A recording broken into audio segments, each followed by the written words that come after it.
Let's start with a question that might hit a little too close to home. Have you ever felt like you woke up one day and realized that your life hasn't moved forward in years? I'm talking about that uneasy moment when it dawns on you that the big plans you once had, becoming wildly successful, traveling the world, or simply breaking free from whatever rut you're stuck in, never fully materialized. You're existing more than you're living, and it's honestly kind of scary. I don't mean everything's falling apart. You might have a decent job, a roof over your head, and you're able to cover the bills, but somewhere deep down, there's a nagging sense that you're not really doing anything that sets your soul on fire. Oddly enough, it's often the easiest thing in the world to ignore. You find distractions, scrolling through social media, binge watching your favorite shows, or just telling yourself, tomorrow is when you'll take action. But if tomorrow keeps getting pushed off, how many years might slip by? A lot of folks whisper that modern society pushes us toward this comfortable standstill,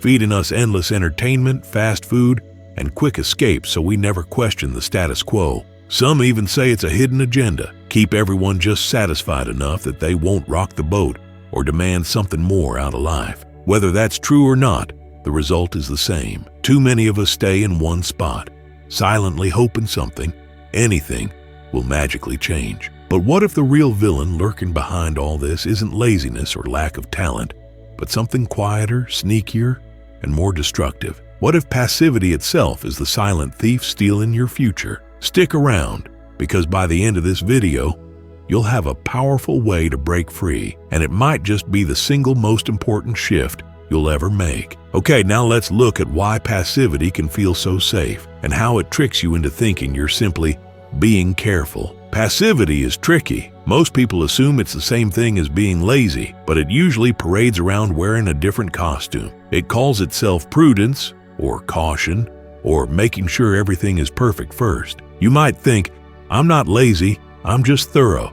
I want to be absolutely sure this is the right move. But guess what? While you're playing it safe, time keeps marching on, and opportunities don't just hang around forever. Some of the most surprising rumors in the entertainment industry revolve around big names who had the chance of a lifetime offered to them, maybe a game-changing record deal or a film role that would have launched their career. But they stalled. They wanted to re-record a demo that was not quite polished, or they kept thinking about whether the role was the perfect fit. By the time they decided, the slot had vanished. And then the question becomes, was that really about perfection? Or did fear lead to passivity? The result is often heartbreakingly the same: regret. You end up looking back and realizing that while you were busy hesitating, someone else who was far less ready jumped in and grabbed the spotlight. Meanwhile, you're left wondering if you missed your once-in-a-lifetime shot. That's how passivity sabotages us. It isn't obvious like screaming fear. It's a whisper, offering comforting lies. Wait just a bit more. You're not quite ready, or let me plan this to perfection. Deep down, you might even recognize those whispers as excuses, but it's easy to shrug them off until the years start blending together and you see your dreams drifting further out of reach. So if passivity is so destructive, why is it so incredibly tempting? Let's talk about how our love of comfort keeps us locked in place. Let's be real. Comfort is awesome, at least on the surface. Who wouldn't want to lounge around in sweatpants with a tub of ice cream and watch a show that requires minimal brain power? Or keep a job that's predictable rather than risk something new and scary? Comfort feels good, but it's sneaky. It can become a little bubble that slowly morphs into a prison cell. Our ancestors relied on staying safe. If you explored a dangerous territory or messed with the wrong animal, you'd get hurt, or worse. So your brain evolved to keep you alive by pushing you toward the familiar. Fast forward to today, and that same survival mechanism can keep you locked in a mundane routine. Why? Because the brain interprets unknown as potentially life-threatening.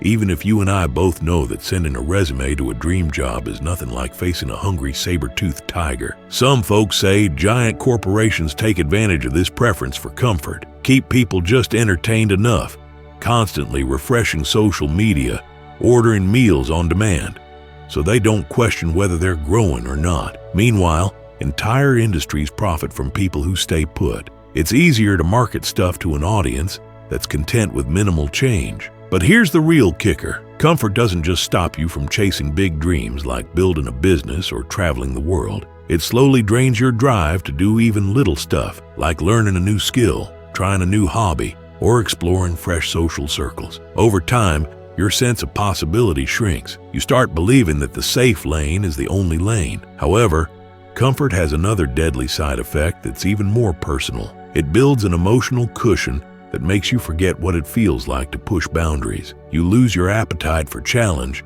your hunger for growth, and even your trust in your own abilities. That's a heavy price to pay for convenience. But if you think comfort is the only culprit, buckle up, because there's an emotional undercurrent that can paralyze you even more effectively. People often blame their inaction on not having time or waiting for motivation, but there's a deeper emotional dynamic at play. Sometimes it's fear of rejection or failure. Sometimes it's fear of success. Yes, that's a real thing. And sometimes it's the fear of leaving behind what's familiar, even if it's kind of miserable. Our hearts can be really complicated. You've probably heard of celebrities who seem to have it all, but ended up locking themselves away, missing major deals, ignoring career-changing collaborations, or staying with a manager who was clearly dragging them down. Tabloids often spin these stories as ego or drama, but close friends sometimes say it was plain old fear. Fear of the unknown, fear of messing up a good thing, fear of what fans might say if they suddenly change directions. Here's an even more surprising twist. Sometimes it's not failure but success that terrifies people. Success means bigger responsibilities, higher stakes, and more people watching your every move. If you subconsciously think you can't handle that, you'll dodge growth opportunities without fully realizing why. Meanwhile, your brain is on high alert. Neuroscientists explain that psychological threats can trigger the same response as physical danger, that old fight or flight mechanism. So every time a big decision looms, your mind might scream, "This is risky," even though you're not in any real physical harm. It's just uncertainty, but it feels safer to do nothing. Over the long haul, you form a habit of letting fear steer the wheel. But it goes beyond fear and comfort. There's an even sneakier factor that cements you in place, making you believe that inaction is your only option, like your own personal identity is against you. Curious? Get ready, because the next section dives into how your sense of self can lock you down. Identity is powerful. If you see yourself as the shy person, you'll avoid social events or refrain from speaking up in groups. If you think you're just not good with money, you'll sabotage any attempt at saving or investing. You might not do this consciously, but your identity pulls the strings from backstage, influencing your every decision. This is where things get truly wild. A handful of famous folks have confessed to imposter syndrome, so intense that they passed on golden opportunities simply because they felt they didn't deserve success. Whether it was a major actor turning down a lead role or a startup founder refusing investments, these stories all share a common root. If you don't believe you're the kind of person who can handle that next level, you'll find a way to avoid it altogether. In psychology, they call this a fixed mindset. You believe your traits, talent, intelligence, personality are set in stone. If you fail, it means you're fundamentally flawed, so you'd rather not try. But a growth mindset says you can learn and adapt. Messing up isn't the end of the world. It's part of the process. Clearly, one of these mindsets is way more supportive of action than the other. Here's the problem. If you're paralyzed by a certain identity, someone who can't do X or isn't suited to Y, no amount of external motivation will fix that. You might read every self-help book on earth, watch every motivational video, and still revert back to inaction. You've got to crack open that fixed identity and start seeing yourself as flexible, adaptable, and capable of growth. Otherwise, passivity will win every single time. But words alone won't shift your self-image. You need proof. You need small, tangible wins that teach you, hey, maybe I am the type of person who can follow through. In the next section, we'll look at the practical tools for building that evidence without waiting for motivation to land in your lap. Stay tuned, because we're about to map out the first baby steps that can genuinely change your life. Here's a wake-up call that might sting a little. Motivation is not always your friend. Sure, motivation can feel great when it shows up, but it's unpredictable. One day you're pumped, the next you're exhausted or discouraged. If you rely on that roller coaster to decide when you'll act, you're in for a bumpy ride. That's why discipline matters more. Discipline says, I'm going to do this thing because it aligns with who I want to be, regardless of how I feel this morning. If you wait around for your mood or the perfect spark of inspiration, You might wait forever. Ever had a day when your alarm went off for the gym and you thought, nah, not feeling it? Discipline overrules that impulse, reminding you that consistent effort beats occasional bursts of energy. One simple trick is Mel Robbins' 5-second rule. When you get the urge to do something, get out of bed, approach a potential mentor, send in that application, just count down from 5 to 1 and move before your brain can launch its excuse factory. Maybe it sounds a little silly, but it works because it creates a small window where you act before hesitation sets in. Of course, some critics call quick fix tips like this a gimmick. They argue real change is more nuanced. And you know what?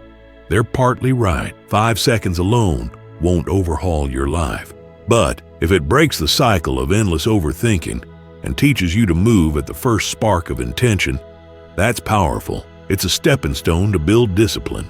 Another big piece of the puzzle is starting small. It's tempting to go big, like flipping your entire lifestyle overnight. But sudden leaps often lead to burnout. Instead, focus on micro goals. Write 100 words a day if you want to author a book, or do a 5-minute run if you're trying to get fit. It sounds too small, but after a few weeks, those tiny actions accumulate in a big way. And every time you meet these mini goals, you confirm a new identity for yourself. I'm someone who shows up. But here's the thing. All these methods, countdowns, mini habits, discipline, won't stick unless you understand how they actually rewire your thinking. Action changes your self-perception faster than any pep talk ever will. Let's explore exactly why that happens and how you can amplify those results. Next up, we'll dig into why taking even the tiniest step can create massive momentum and start reshaping your entire outlook.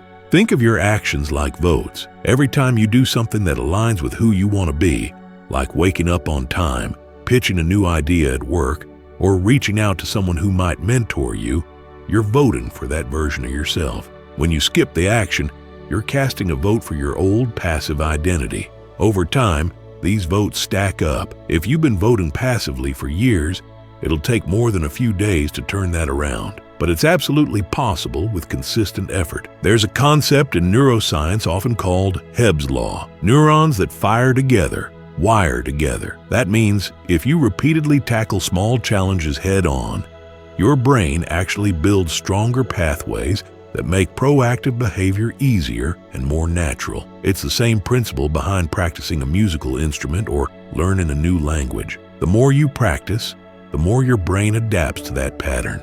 Some people talk about neural hacking or subliminal programming as shortcuts to speed up that process. They'll spend hours listening to affirmations during sleep or try special apps that claim to reprogram the subconscious. While some of these approaches have been met with skepticism, the underlying idea remains the same. Repetition shapes belief. If you consistently show up and do the work, you'll eventually believe deep down that you're capable of more than you initially thought. For example, if you consider yourself the kind of person who can never stay consistent, start by committing to something small every single day, like drinking a full glass of water first thing in the morning or making your bed. It might seem trivial, but you're systematically proving yourself wrong about your inconsistent label. Suddenly, a month goes by, and you haven't missed a single day of that mini habit. That's when your brain goes, maybe I'm more reliable than I thought. In some circles, you'll hear stories of people making drastic transformations,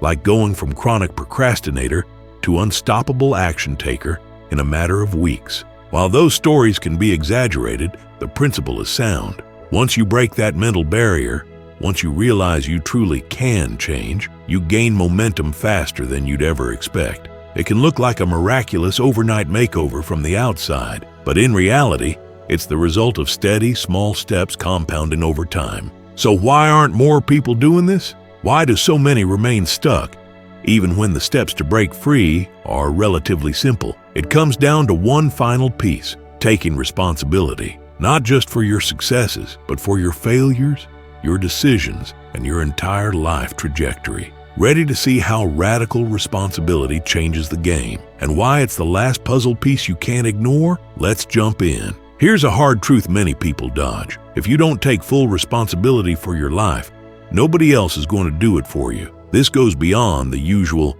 You create your own destiny talk. It's about owning the fact that, yes, bad luck happens, and some people start with tougher circumstances, but waiting for outside forces to fix that is a gamble at best. At worst, it's a guaranteed recipe for a life you'll outgrow and resent. Radical responsibility means you stop saying, "I can't help it because of my past," or "Nobody taught me how to do this." Instead, you say, "These are the cards I have. Now I'm going to figure out how to win with them." It's not about blaming yourself for everything that's ever gone wrong. It's about recognizing that your next step is always in your control. Yes, it can be scary, especially if you're used to letting other people or circumstances take the reins. But it's also incredibly liberating. Once you realize no one else is coming to save you, you stop waiting and start acting. Sure, you might fail. You might fail a bunch of times. But here's the kicker. Failure is feedback, information that helps you adjust your approach. It's never a final verdict on your worth or your ability. Some of the world's most successful entrepreneurs, artists, and athletes got there by making a ton of mistakes. The difference is, they kept moving. They owned each slip-up, learned what they could, and pressed onward. Meanwhile, those who kept waiting for a sure thing never left the starting gate. Life rarely hands you total clarity before you act. If you insist on waiting for the perfect plan or the perfect moment, you'll find yourself forever in limbo. Look at the biggest success stories. Amazon's Jeff Bezos, for example, who often say, "Make a decision with 70% of the info. If you wait for 100%, you're too late." That principle applies not just to business, but to everyday life as well. You'll never gather all the intel you want. It's far better to try, learn, and adapt than to stand still hoping for certainty. This final key, radical responsibility, forces you to confront the fact that inaction is also a choice. If you're not actively shaping your future, you're passively letting it happen. And passivity, as we've uncovered, is the silent saboteur that convinces you you're safe when you're really just stuck. The real threat isn't messing up, it's never trying at all. So ask yourself, which life will you choose? The one where you cling to your comfort zone and let days, months, or even years drift by until your biggest dreams fade away? Or the one where you accept that, yes, it's on you to do something bold, and then actually do it? After all is said and done, the most common regrets aren't about the things people did that went sideways. They're about the things people never dared to do. The unwritten book, the unasked question, the opportunity turned down because you weren't ready. If you're feeling that pull in your gut, that's a good thing. It means you still have time to shift gears right now, this very moment. Taking action doesn't guarantee a perfect outcome, but it guarantees growth and a chance at real transformation. That is what separates those who create the life they want from those who simply watch from the sidelines. It's your move. Which side of that line do you want to be on? Thanks for hanging out through this deep dive into why so many people stay passive and how you can flip the script to become someone who thrives on action. Now that you know exactly how passivity creeps in and how to break it down step by step, there's only one question left. What are you going to do next?